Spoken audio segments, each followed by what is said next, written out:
Italy. I trust and love you. You take care, because I care. Pero, syempre, bukod doon, puso-uso rin noong 90s, sina Miss Rachel Alejandro, Audio Cassie, Regine Velasquez, Vito Avanzado, April Boyce, Andrew E. at marami pang iba. At syempre, ang 90s din ay panahon ng mga banda kagaya ng Eraserhead.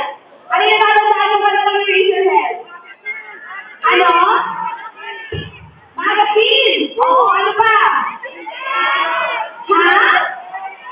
Huling LP ko, ano pa? Hindi lang naman ang Eraserhead ang sumikat doon. Sumikat din ang batang parokya ni Edgar River Maya, Andrew Boyce, at marami pang iba. Kaya naman nakakatuwang balik-balikan ang biyahe ng ating original Filipino music. At syempre, speaking of pagbabalik na now sa Baby Boy, ay, okay.